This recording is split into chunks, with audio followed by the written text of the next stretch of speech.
Paint Marine here with another status report. It's been a while. It's been actually 2 months. I think the last one was at the end of April. So we've had May and June. That has happened since then. But as far as myself on the Paint Marine front, not a lot has happened. As you can see, I'm coming from another hotel room. Work still has me on the move pretty frequently. So I've kind of it's just been really busy, so a lot of like the models and stuff that I brought, I haven't been able to get back to.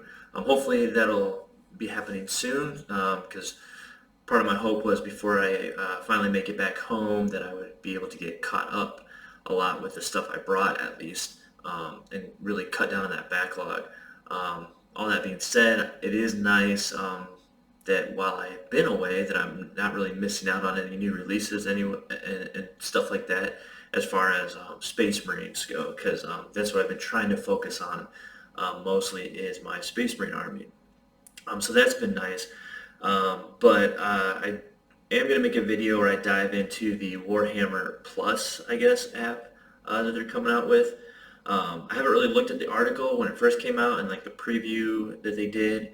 The only thing I did see is that there are two different models, one for 40K, one for Age of Sigmar, that if you do the subscription, I think for the year or something like that, I don't remember if it's, I think you have to pay for the full year, but I'll dive into more into that on the actual article video. But you essentially get to pick one or the other. So, and then there's some other aspects of it too that it doesn't sound as bad of a deal as I kind of initially kind of thought it would be. If it was just going to be an app you have to pay monthly for to then get access to these shows and stuff they made, but they're actually adding a lot more other things to it other than just their exclusive like TV and movie projects they're doing. There's other stuff going into it too. So plus with the model, and then you can pay for a whole year and essentially get 2 months free as a savings, and then you throw the model in on top of it if you're actually interested in it, which honestly both of them are pretty cool looking.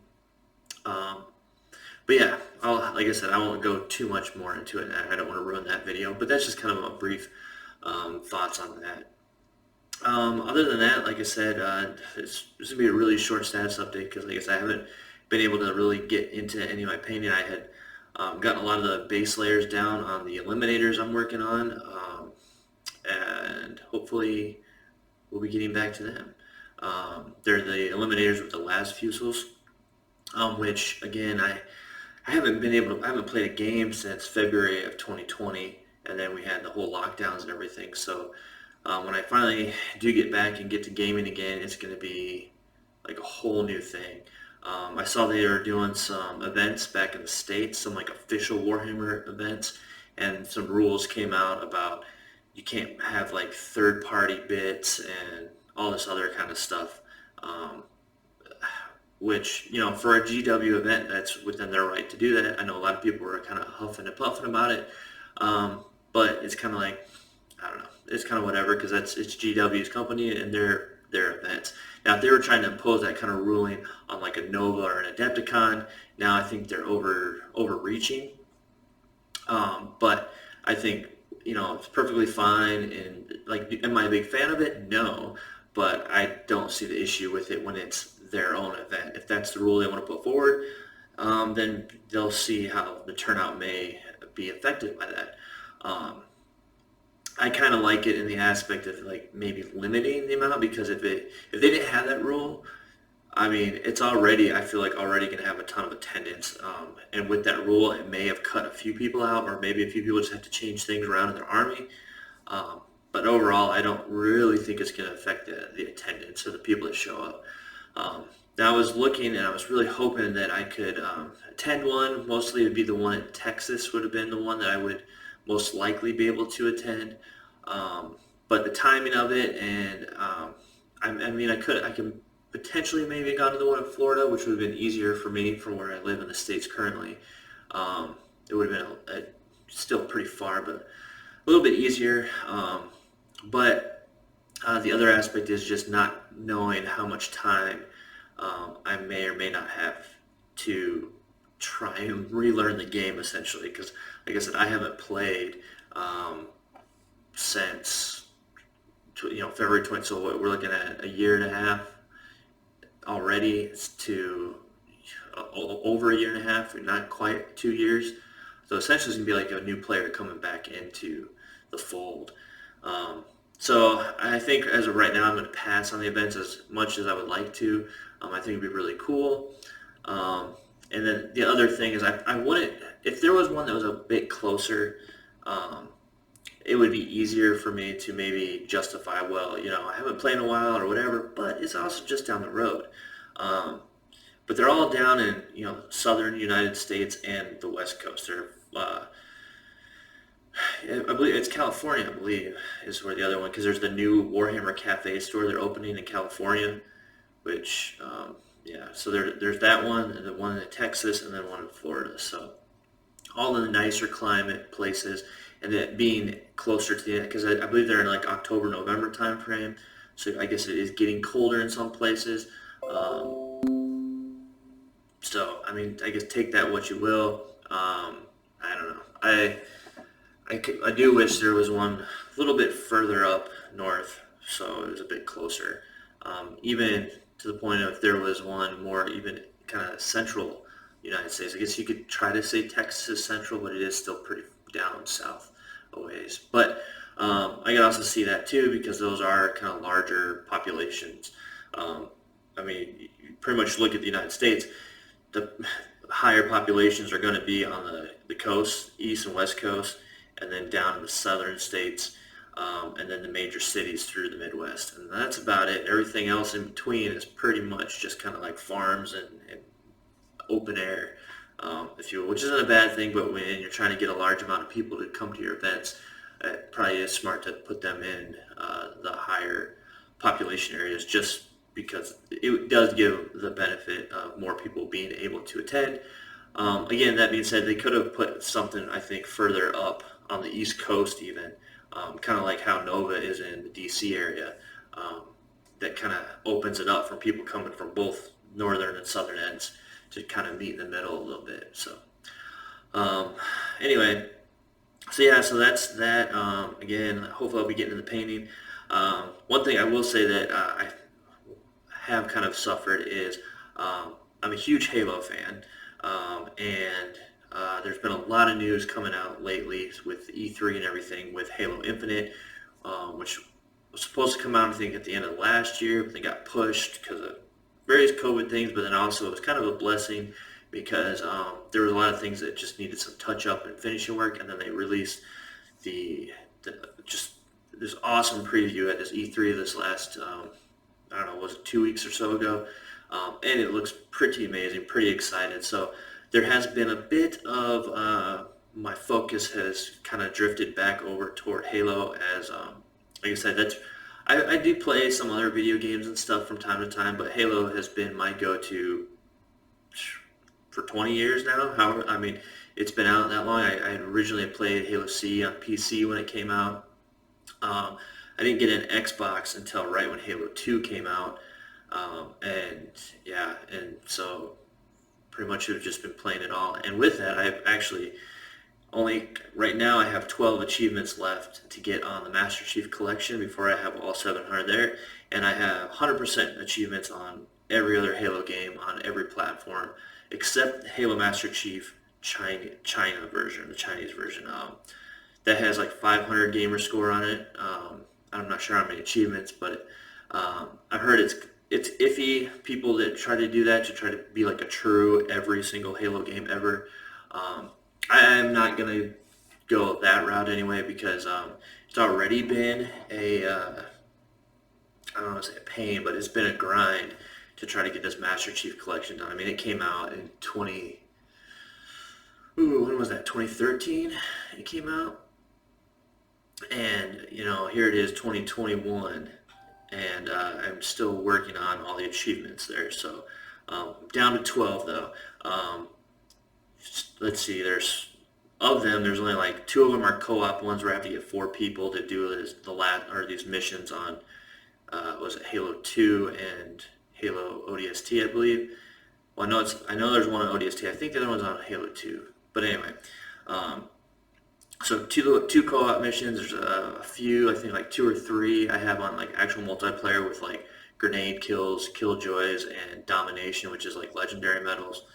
Um, and then I'm working on currently getting my Halo 2 legendary under 3 hours for the whole like completion of all of Halo 2 on legendary under 3 hours. I'm there, I've saved that one to last. I've gotten the others, but that one I've been doing last because there's like 13 levels on Halo 2, and you have to like if you just get the par times, you'll still be over. You still need to cut something like 2.5 minutes off of each par time at the minimum to come in under 3 hours. So it comes out to like you have to cut like about 30 minutes off of your total time if you're just hitting par times, which at legendary is not super easy. But anyway, and then after that, the lasso achievements, which is legendary all skulls on. I've only done that on ODST so far, but then I decided to wait to do the rest after I completed the under 3 hours on legendary, and that's going to take some time. My hope, of course, is to complete all this before Infinite comes out. The other thing that you could do for Infinite, or that is kind of tied to Infinite, is on Halo 5, they have these Spartan ranks. They call SR, Spartan rank, and then a number, which is all based off of experience and playing the game. And if you get to Spartan rank 152, there's like an armor coating that you can get just for the Halo Infinite to just kind of show like, hey, this person completed all the way to the max rank on Halo 5. I'm at 145, and I thought about maybe trying, but then I played the other day, and I hadn't played Halo 5 in a while, so it was kind of like getting back into the groove of it. But then even with like a legendary experience booster thing that you can get, I put that on, and it's still like I'm nowhere near even getting 146 yet. I would say I'm like a quarter or 3/4 of the way left. So I'm a quarter of the way done with 145, and even that is taking a minute. Like there's no way. So I'm like I'm not even gonna worry about it. If later down the road they're like you could get 152 at any point, then I may go back and revisit. But I basically want to get 152 until after Infinite came out. And then there's always the issue of the Halo 5 multiplayer population like plummeting once Infinite comes out because everybody's going to be playing the new game. Luckily for the Master Chief Collection, most of my achievements are ones I can complete on my own. They're not like a multiplayer achievement. Like I do have a few, like I mentioned, that hopefully I'll be able to knock out before Infinite comes out.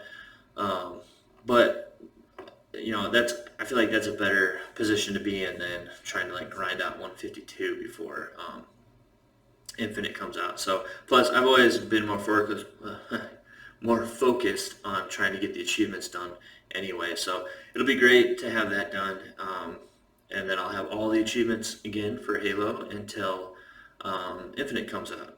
And what I mean by all the platforms too, because they released these little mobile games, I don't know, 2013, 2012 maybe, and they came out, it was like Spartan Assault and Spartan Strike, and I think Spartan Assault came out on Xbox One, Xbox 360, Windows Phone, and like Windows PC. But I want to say like the Xbox ones like shared their score, or maybe it was the phone and the PC because they were both like Windows or something. So it was really like it came out on like 4 different platforms, but there was like 3 different versions essentially, to the point where like the game was the same, but the achievements were different. So like one would have like a 200 gamer score with like 20 achievements, and another one had 25 achievements and it was like 1,000 gamer score. So I've done that like for Spartan Assault and Spartan Strike. Halo 2 actually came out a while back on Vista and had achievements they had like a Windows Live thing. So you could get achievements through there that would correlate onto like your Xbox profile and stuff. So I've done Halo 2 Vista as well. And then now we have Master Chief Collection, which is on PC as well, but it actually like shares your stats, so it's not a different game. Like you don't buy Halo PC, Halo Master Chief Collection on PC, and have to like redo all the achievements. Like if you unlock something on Xbox, it unlocks it on PC, and vice versa. And that's through the Microsoft Store or the Steam, because it's also on Steam. So I mean that's kind of nice. It makes it a little bit easier for like kind of mobile gaming if you don't like lug your Xbox and TV around, or you don't have that opportunity. Then if you have a gaming PC or gaming laptop, like I have a Republic of Gaming laptop I'm currently using, works pretty well. And like I said, I've just boot up my Steam and I got my Halo Master Chief Collection there. So I have a controller. I like to use a controller, plug that in, and I can go. So that's nice. But anyway, I guess that's going to be it for this. We've talked enough about Halo and non-Warhammer stuff, which is supposed to be the focus, although I do have my like off the sprue thing, which has kind of been more focused on Lego sets as of yet with my kids. Which, just to touch on that for a second, Lego had their first Lego Con online, which was really interesting. A lot of the stuff they shared across the different themes and stuff wasn't really anything new that those in the Lego community haven't already been keeping their eye on. So, I mean, there's already been leaks and stuff of that, but just some closer look and some commentary and stuff like that was pretty neat.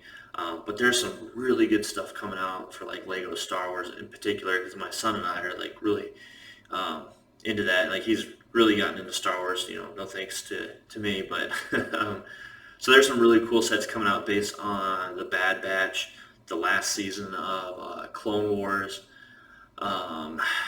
Yeah, there's some Mandalorian sets coming out, some really cool stuff coming out there for Lego Star Wars. And then they're also kind of like revamping some sets on the Harry Potter side of things, with some really cool, because Harry Potter actually this year hits its 20th year with Lego as a Lego theme. And they've got like a new Hogwarts castle that looks really great. Now, I think this year they've kind of like do this thing where they kind of cycle back through the movies and remake sets.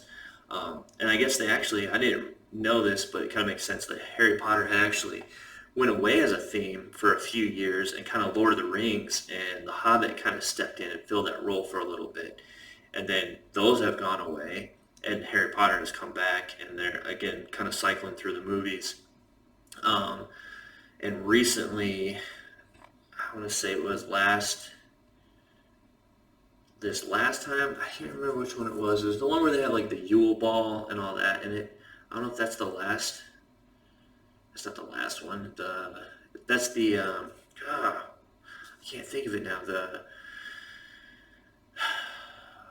Order of the Phoenix, I believe, right? Book 5, or the Goblet of Fire. I think it's the Goblet of Fire where they have the Yule Ball. Yeah. Anyway, I'm getting all confused. But anyway, so they've started again. So now they have kind of like sets are more based around the Sorcerer's Stone. So they have like a new set that comes with like a really cool sculpt of Fluffy, the three-headed dog. And stuff like that. But anyway, I haven't collected or like really gotten into Harry Potter stuff in a while. My oldest, she's actually kind of gotten into some of the Harry Potter Legos and stuff like that. And I actually had pulled out like a bunch of my old Legos from way, way back in the day, and I had some of the original first Harry Potter sets that came out, and we were kind of rebuilding those and stuff before I went on my work trip. And this is still when all the Lego characters for Harry Potter still had like the yellow Lego faces before they decided to make that switch. Because originally when the Star Wars and Harry Potter came out, they were doing all the characters in yellow regardless of anything. And at the time they said it was because in Lego the people are always that yellow color, because their idea is like Lego people don't have a race. They're just Lego people. There's not or I guess race isn't technically right because we're all the human race, right? They're not like an ethnicity. There's no ethnicity of Lego people. They're just all Lego people.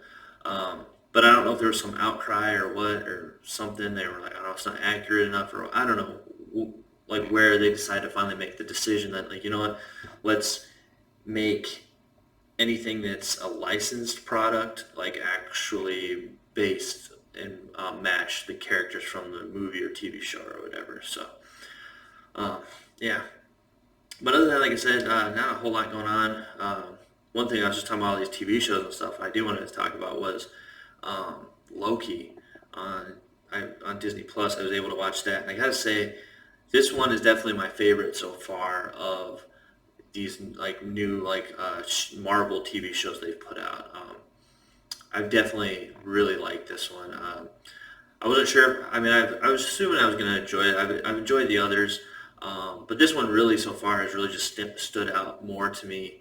Um, I'm not really sure why. I really like it. Like, I've always kind of liked the Loki character in general and kind of the Norse mythology, but then I also really like this one is way more sci-fi, I suppose, than the other ones. I'm a big fan of sci-fi, so having like these alternate timelines and universes in the multiverse and these different planets and stuff they're visiting is just really intriguing and really cool to me. So I guess that's probably why I like it so much. Plus, it's been really fun ride and it's really cool to see where they go with this. But anyway, all right. Well, enough babbling on about any and everything at this point. Um, yeah, so I guess I'll put this out. The next video I hope to put out here, which I'm going to make right after this, is going to be kind of me diving into that article on Warhammer Plus and kind of giving my thoughts on that. And again, hopefully I'll get back into my painting soon. Things, hopefully just on the work side, kind of slow down a bit more, so I can get some more time to get back into it. But yeah, we'll see. So, all right. Well, again, thanks for watching. If you would, I would greatly appreciate the like and the subscribe.